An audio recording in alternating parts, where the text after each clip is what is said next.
Hey guys, it's Kevin again. As you guys know, in my last video, I reviewed the first episode of the new Amazon show, Fleabag.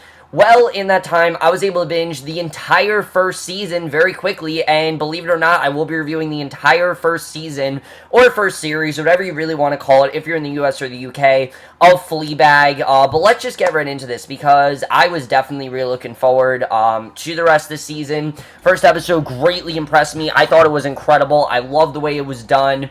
And it just made me so interested in the rest of the show. And I binged 2, 3, 4 very quickly last night, and then I watched the last 2 today. And I have to say, not only did Fleabag stay so consistent, it honestly got better as it went on. I thought Fleabag was fantastic. I loved everything about it. It really felt like a 6-part mini movie, and that's something I definitely really did love about. But let's jump more into this season of Fleabag, because I really do want to talk about it. There's a lot of stuff to get into with this season, a lot of stuff that I absolutely loved, and for me, I think I like this even more than One Mississippi, because the problems I had with this show were fixed by the end of the 6th episode. But we'll get into this, but I really do want to just jump into it, so let's get right into the 2nd episode of this show, which the 2nd episode is by far one of my favorites. I think every episode is great, but the 2nd episode is definitely like my top 3 of the season, because the 2nd episode really dives deeper into some key relationships with Fleabag. Kind of every episode does, but this episode especially is about Fleabag and Harry's relationship. Now, Harry's a character that we saw a little bit of in the first episode. You know, we could see that Harry obviously was upset that Fleabag was kind of growing disinterested in him, that she was masturbating, and we very much get more into this character. And I have to say, just seeing this character in this episode made me love the character of Harry even more, because what this show does so well with every single one of its characters is it shows how sympathetic these characters really are. Even Fleabag is, but it really does show the great effect that Fleabag has on them. Harry is someone who very much is, you know, he's very tentative when it comes to things, and he's very very sympathetic, and I think kind of a softie as well, and I really did love his character overall. And right away we see Fleabag, she's talking about how she doesn't really want to get back together with Harry, but he constantly comes to her house, just like ways to get back together with her, and she somehow ends up going back to him, you know, when this, because it's between him and Arsehole Guy. That's all we know him as, is Arsehole Guy, played by Ben Aldridge, and she decides to get back with Harry, and he right away throws a lot of things at her. You know, he definitely is someone that is full of commitment, and that's something that Fleabag doesn't really know if she wants to do. There's this great scene where he talks about how he wants things to be different this time, he wants them to spend more time together, and he even says for them to stop masturbating so that way they have more time for each other, and that in itself is very interesting, and I really did love the way that was done. He also says, you know, they need to surprise each other once in a while. She takes it a bit too far, though, because she decides to dress him in, like, this full, like, ninja costume and scare him in the shower, and this really does throw him off. You know, he really does get a little bit upset at what she's doing here, and after a while, he starts to realize that she clearly does not want to commit, because we very quickly get into this whole thing with Fleabag that I'll get into a little bit later, but basically, he gives her a huge reality check that at the time she's not really listening to, but what he says to her, I think, really sums up this entire show. He says straight out to her, do you take anything seriously, and do you want to be alone? This is the one thing that I think Fleabag really hasn't really asked herself, and that is, does she want to be alone? Like I said in my review of the first episode, Fleabag seems to want to be alone for her own benefits. It's not like someone caused her to be alone. She herself seems like she wants to be alone all the time, and with Harry walking out of her life,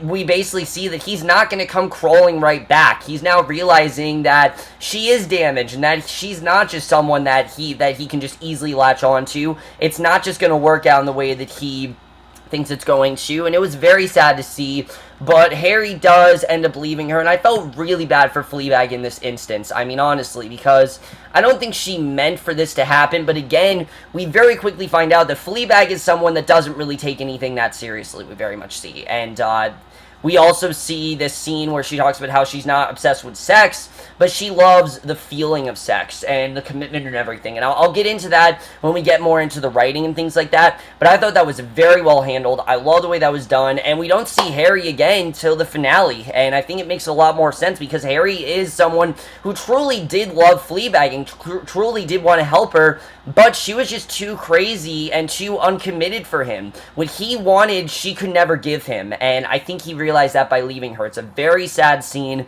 Very sad to see him go. I really did like Harry as a character. I liked exploring the relationship. But unfortunately, it was cut short because, again, Fleabag just didn't want to commit. And she didn't want to be just with Harry. She wanted to be with other guys. And Harry wanted to just be them. And she wouldn't do that. So, episode 2, I think, is a perfect exploration of them. I think it really examines the relation very well and really gets more into Fleabag's character, and I really did love that. Now, rest of this season, since Harry's kind of off on his own and he's left Fleabag, Fleabag is very confused with, does she actually want a relationship? She's kind of flirting with Arsehole Guy a lot and, you know, obviously having sex with him. But it really examines her relationship with her and her sister Claire. And this is a very interesting relationship that we have going on because we get introduced to Claire's husband, Martin, who, Martin right away, there's something off about him. He's way too friendly with Fleabag. It seems like he very much takes a liking to her, and we don't really know what exactly is going on, you know, what really is happening with Fleabag, but she goes to her sister's birthday party, because obviously she wants to make it great, but what she also wants to do is she wants to have her inappropriate brother-in-law buy this present for Claire, we see, and the way to do that is she decides to go on a date with the bus rodent, played by Jamie Dimitor, and basically pretends that that's her boyfriend, and it starts to go well. It seems like things are going well for her, yeah, but then Martin actually ends up making a pass at Fleabag, and not only makes a pass at her, he actually kisses her, and this is something that Fleabag really was not prepared for, obviously, really takes her off guard, and like I said, she can really tell that Martin is not that great of a husband for Claire. And that's something I really did like, is that Claire is just as damaged. Claire seems like she's put together and that she's happy and content, when really, she's not. She has this brother-in-law that's very weirdly obsessed with her, and she doesn't really know what's going on with that. And she also had, well, not her brother-in-law, but she has, you know, this brother who's very weirdly obsessed with her, and we don't know what's going on with that. But then she also, of course, has Martin, who clearly is not that committed of a husband, just like Fleabag is. And I think this sets up a very interesting revelation once we get into episode 4, which basically is Claire and Fleabag kind of going to this retreat by themselves, and this is really, I think, when everything just starts to come together. All the pieces start to come into play, and I really did love that. We also, I forgot to say that we do see that Fleabag is latching on to Boo's guinea pig. Boo had this obsession with this guinea pig, and pretty soon everything that she talked about was just guinea pig, guinea pig, guinea pig. It was kind of the thing that made her most happy, and Fleabag has not let go of this guinea pig we see. So I thought that also was very interesting, but we go back to Claire and Fleabag, and Fleabag right away, you know, she wants to get close to Claire. She's trying to kind of just become like Claire, we very much see, and even though she ridicules this, you can kind of tell she's kind of jealous of her, and Fleabag and Claire have this very tense confrontation where Claire talks about how, you know, things between her and Martin are great, and she doesn't really see anything bad going on between them, and that how dare Fleabag question her marriage and judge her marriage, because Fleabag knows that Martin, who he really is, that he's this sleazebag that wants nothing to do with her, and Fleabag says it right off the bat that her husband kissed her, and this is something that obviously takes Claire off guard. She leaves, we don't know where she went, and that's kind of, and then episode 4 actually ends with Fleabag calling Boo's number, and we don't know why she calls Boo's number, but we see she hasn't disconnected her voicemail, and I thought that was a very good ending. Then we get into episode 5, where this is where Fleabag, we start to find out more what's going on with her dad and her godmother. We see the reason why her dad's not at all a bad person. Her dad clearly actually wants to be back into Fleabag's life, and I thought her dad was going to be someone who wanted nothing to do with her, but actually it seems to be the other way around. seems like he does clearly want to be in Fleabag's life, but she, for some reason, keeps rejecting him, and we don't really know why she's rejecting him or what's really going on there, but they have a very tense confrontation we very quickly see, and her godmother as well is kind of obsessed with sex like Fleabag is, and she wants to take her to this, I believe, I can't remember what it was called, a sexpazee, something like that, and at the same time, Fleabag is really trying to figure out her relationship with the arsehole guy, because it seems like they're starting to get closer, and the thing is, what I love about this scene with the arsehole guy is that everyone just sees him as a good-looking guy. They don't really focus on his character or how he really is. They just focus on his body type. And I thought that was a very interesting way we saw that, because that's kind of how Fleabag looks at everyone. She doesn't really look at them as who they really are. She sees them as kind of like their body types. And I thought it was interesting the way we saw that. And, basically, we quickly see, like I said, the whole family gets together for lunch, and things get very heated once we realize that her godmother is playing this sex exhibition, because she feels it's the right thing for Fleabag, that's going to help her and everything. We don't really know if Fleabag's going to do that, but Claire and Fleabag have this extremely tense confrontation where Fleabag realizes where Claire went and everything, and I love this scene with Claire, where Claire basically admits that not only is she just as damaged, but she's going through pretty much the exact same thing that Fleabag is, that she is just as damaged because she has to take care of her damaged sister, and that she can't just go. You know, she has this job, this opportunity that she really wants to take, but she can't abandon her life. She needs to be there for her sister. She needs to be there for her weird brother who's obsessed with her, and there's really nothing she can do about it. And I thought that was a very well done scene. I absolutely love that. Cyan Clifford killed it in that scene, and again, really just shows how damaged Claire is and that she's really just as damaged as Fleabag, and I really did love that. But after that, this ends with Fleabag and arsehole guy kind of going on their own, with Fleabag agreeing to go to this sex exhibition, and then we get to the finale, which I'll jump into in a little bit. But that's roughly everything that happens in the first 5 episodes. I know it doesn't sound like a lot, but there really is a lot more to talk about. Before I get into the finale, though, I really do want to talk about a few things going on in this show. Some of the performances here, just like One Mississippi, I think that there were a lot of performances that they didn't really get to show in the first episode, but they showed a lot more in the other episodes, and everyone, I think, did a tremendous job. Hugh Skinner, especially as Harry, like I said, I think he really stuck out to me. I really loved his role overall. Just the commitment that he wanted and what he wanted for Fleabag, and that you could clearly see this is someone who truly did love Fleabag and wanted to be with her, but Fleabag is just a mess, and he couldn't deal with it because of how she really was, and it was very sad to see. I thought Bill Patterson as her dad did a great job. Cyan Clifford, like I said, she really did a great job as Claire. I also really like Ben Aldridge, though, as his character, the arsehole guy, because this seems like to Fleabag who she wants to be with, and someone who she thinks is going to be a good guy for her. We'll jump into him in a little bit, but I really want to talk about the directing and the writing in this show, because there's something really dark about the directing here.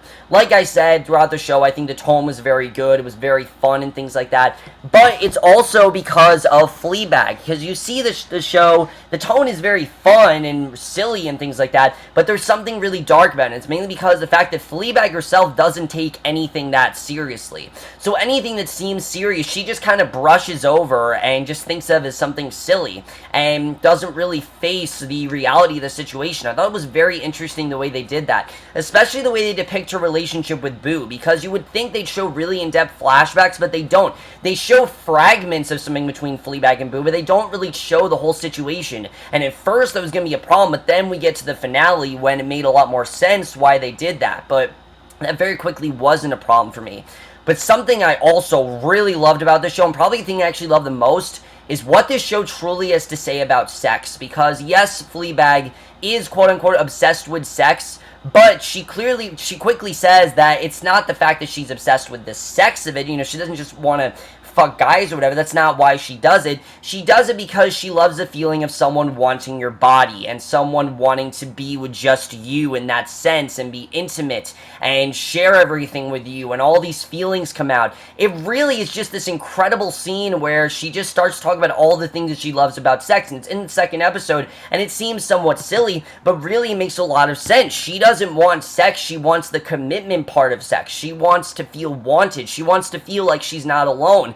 For some reason, though, she isolates anyone that gets close to her, and I thought it was very interesting to see in her character. I really thought just seeing this character overall was very interesting. I really loved it, and the way they portrayed her relation with really everyone, it just feels very fragile, feels very broken. It feels like there could be something more going on there, but for some reason, Fleabag just doesn't want to commit, and I thought that overall was a very interesting relationship to get into. And also, of course, a relationship with her dad. I think they did a really good job of portraying grief, because we see some with her dad again. I'm going to talk about it in the finale, but I thought that was very well handled, and the cinematography here I thought was great as well. I really did love the way cinematography was done. It's very dark, and like I said, the show itself is funny, and it was very funny. There were so many scenes I was laughing hysterically at. Just some of the funniest scenes are from Ben Aldridge's character, just talking about Fleabag's tit size, things like that. I thought that was hilarious. Or just any scene with, sex and things that I thought they were very funny to watch, and I definitely loved the narration as well. But like I said, the narration is really when Fleabag has to get real and kind of shows us how she truly feels about the situation.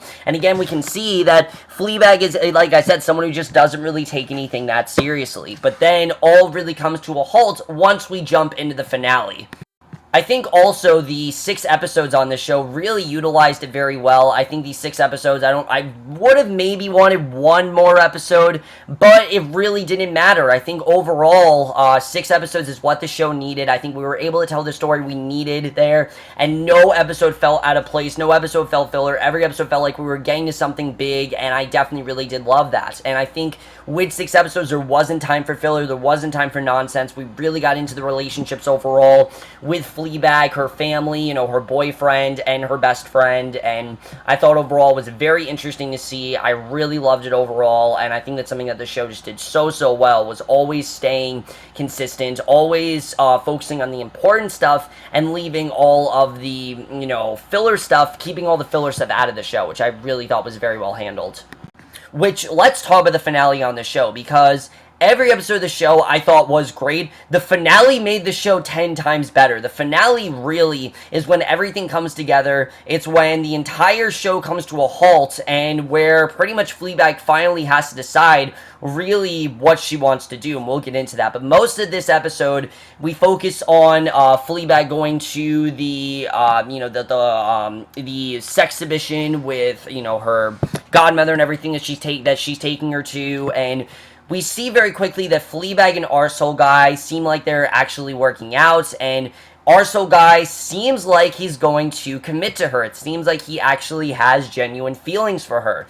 But he then tells her that it's not actually her that he's in love with. There is this other girl who's a lot more attractive and who has a much better body type and who he just wants to be with more, and that she was just kind of his side hoe, if you will. And that's not really what he wants. He wants, this other girl, he likes her more, he wants to be with her. It's just a very sad scene because you're thinking that this could be the guy for Fleabag, but no, he's left her now, and pretty much in this entire episode, everyone kind of starts to leave her, and we'll get into that. But she then ends up going to the sex exhibition, and it was very interesting to see the way that they portrayed that. I really did love the way the sex exhibition stuff was done, because we quickly see that her godmother is not just doing this exhibition to arouse people, she's doing it to make people feel what sex really feels like, the commitment and things like that, again, the thing that Fleabag feels like. But we also start to realize in this episode why Fleabag really doesn't have a great relation with her father, and that's mainly because he acts like he doesn't miss their mother.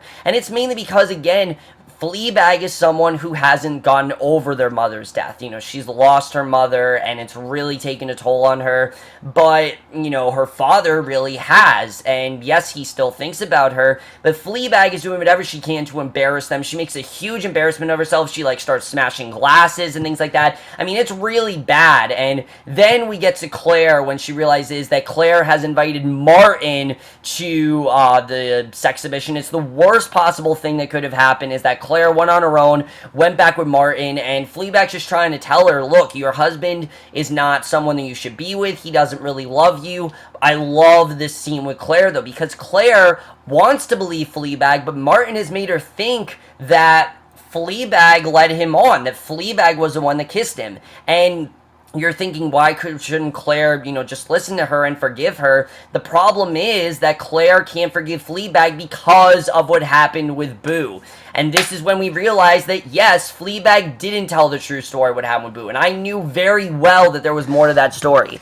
Just the fact that we were getting these little fragments every episode and we were seeing Fleabag talking about Boo so much, you could tell there was something that was going on. And this is finally the moment where Fleabag has to accept what she did. And that's when we realize what was really going on. And the story between Boo and Fleabag is very interesting. Boo clearly liked this guy Jack, who she thought really loved her and was in her life, and that she actually seemed like she wanted to somewhat settle down with, but Jack ended up cheating on her with another girl, and it turns out that that girl was Fleabag. Fleabag was the one that gave herself to Jack, and I think it's mainly because, again, she was jealous of Boo. She wanted that commitment in her life, but she didn't get it, and Jack and her end up having sex, and this got Boo to not want to kill herself, but to hurt herself, so that way she'd end up in the hospital, and Jack would visit her. And yes, it's a crazy scenario, but it makes perfect sense as to why Boo would do that. That got Boo to go, jump in front of the bus, and that ended up killing her. And just Fleabag coming to that realization of realizing that sex is the thing that's basically isolated her from everyone, I think was just incredible. And that scene where she's walking down the street in the rain, I mean, it just says a lot. It really shows you. And I honestly thought that she was going to kill herself. I really did. The fact when she got in front of that bus and pictured herself as Boo, I'm like, oh shit, she's going to kill herself, and that's how this is going to end. Because like I said, I didn't know if this was a mini-series or a first season, so I honestly thought that she was going to kill herself. But along comes her dad, who, like I said, they have the conversation and everything, but then she goes in the rain. Along comes Hugh Dennis as the bank manager, and that final scene of this finale might be one of my favorite final scenes I've seen in such a long time. I love everything about this final scene. Fleabag goes to the bank manager. She's casually talking about guinea pigs and just joking around with him. But then she really starts to unravel, because this is finally someone she can open up to. This is finally someone who she hasn't wronged, who she feels like she can actually somewhat, commit to and actually talk to about what's going on, and she actually does here. She talks to him all about how, she's lost everyone. She's screwed her parents over, she's fucked her sister over, I mean, she's really fucked everyone over, and everyone is damaged because of her. And I love the scene where she talks about, is it that everyone feels the same way that I am and they're just not showing it, or is it that I'm just alone? And I think she's really realizing that being alone is not funny. And I love the scene where she says being alone is not fucking funny, because again, like I said, Fleabag is someone who didn't take anything seriously, and she's starting to realize that she does actually want to take things seriously, and that she does feel bad for what happened, and she is taking ownership of what she did. The problem is it's too late, and she doesn't really know if she'll have anyone for her, and she starts to cry. Obviously, we don't know what's going on there. The bank manager seems like he's about to walk out and leave, but then he comes back, and it seems like he's going to be that fresh start for Fleabag, because he tells her, okay, let's start over, let's do this again, and it seems like Fleabag could actually be on a good path, and could the bank manager possibly be the thing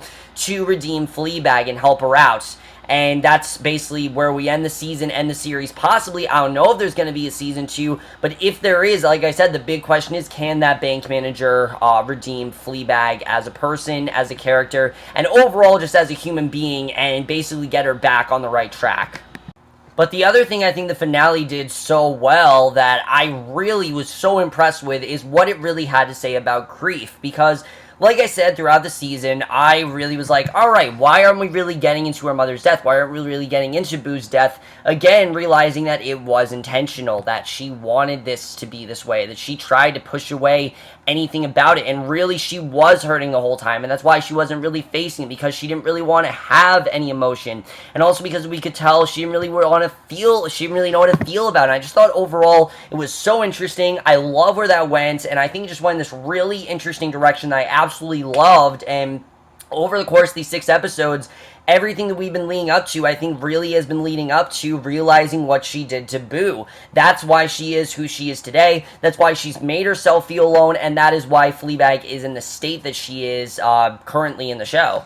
So overall, I really love this season overall. I thought it was absolutely incredible, and like I said, I don't know if the show is going to get a season 2. It was originally supposed to be a 6-episode series. I don't know if they're going to give it more. I really feel like they are because it's gotten such great reviews, and everyone really seems to love it, and between the BBC and Amazon, I mean, really everyone seems to think it's a great show, and it really is a great show. And I want to see a season 2, but at the same time, where are we really going to go in season 2? I'm guessing season 2 is going to be Fleabag trying to redeem herself, trying to fix her relationship with Harry, patch things up with Claire, because I forgot to say as well, Harry did get a new girlfriend, and that also really made Fleabag feel alone. Everyone she cares about is basically isolated her, and she really is starting to feel alone. The question is, can she really pick up the pieces and redeem herself? We'll have to see, and that's going to be something that I'm very interested in seeing in season 2, is what's going to happen there. I was going to have a problem with the relation between Fleabag and Boo because we didn't see a ton of it, but again, that was kind of the point. Fleabag was trying to just put that aside and not really face what was actually going on. She wanted to focus on other things, and now finally, since that's coming into fruition, this is really starting to damage her, and it's really taking a toll on her, and it's going to be interesting to see, like I said, if we get season 2, if it's possible for Fleabag to redeem herself, and I'm looking forward to seeing what happens with that. Overall, guys, though, I absolutely love this season. I think it honestly was better than One Mississippi. It was so much better than I thought it was going to be, and I honestly am going to give Fleabag a 5 out of 5 or an A+. If you guys are not watching the show, this should be the next great binge show for you guys. I honestly feel, and if you guys are sticking around this long, sorry I spoiled the entire thing, but you guys probably should have expected that. But if you guys haven't watched this show already, this should be, I think, the next great binge show. I mean, this is a show that I binged very quickly. It was so interesting, and really everything just comes together perfectly in the finale. I loved everything about it. I thought it was an extremely interesting story with such a great performance. Phoebe Waller-Bridge, I think, is Emmy-worthy in this show. And if you guys haven't checked it out, it's incredible. It's one of Amazon's best things, and definitely one of the best things I've seen from the BBC in a while. And in my opinion, worthy of a season 2 as well.